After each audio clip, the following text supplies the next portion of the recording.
নমস্কাৰ বন্ধু বান্ধৱীসকল, পুনৰ এটি নতুন ভিডিঅ'লৈ আপোনালোক সকলোকে স্বাগতম জনাইছোঁ।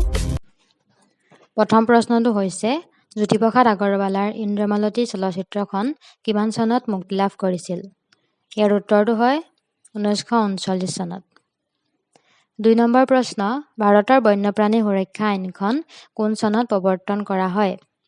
ইয়াৰ উত্তৰটো হ'ব 1972 চনত। 3 নম্বৰ প্ৰশ্ন, কৃষক মুক্তি সংগ্ৰাম সমিতি কিমান চনত গঠন হয়? ইয়াৰ উত্তৰটো হ'ব 2005 চনত। 4 নম্বৰ প্ৰশ্ন, কোনখন দেশৰ কাগজী নোটত ভগৱান গণেশৰ ফটো ব্যৱহাৰ কৰা হয়? ইয়াৰ উত্তৰটো হ'ব ইণ্ডোনেছিয়া।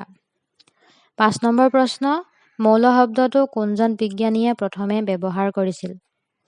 ইয়াৰ উত্তৰটো হ'ব ৰবাৰ্ট বয়েল। 6 নম্বৰ প্ৰশ্ন, কোনটো আন্দোলনক আগষ্ট বিপ্লৱ বুলি কোৱা হয়? ইয়াৰ উত্তৰটো হ'ব ভাৰতীয়াগ আন্দোলনক।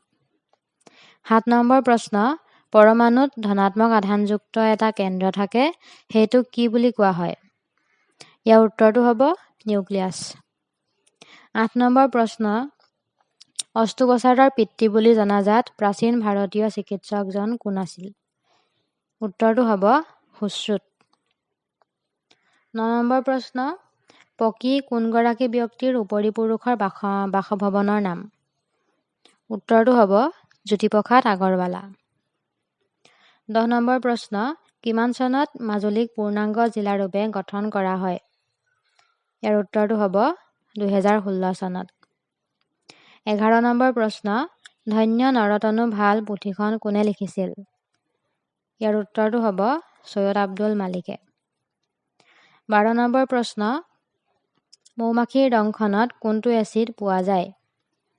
ইয়াৰ উত্তৰটো হ'ব ফৰ্মিক এচিড।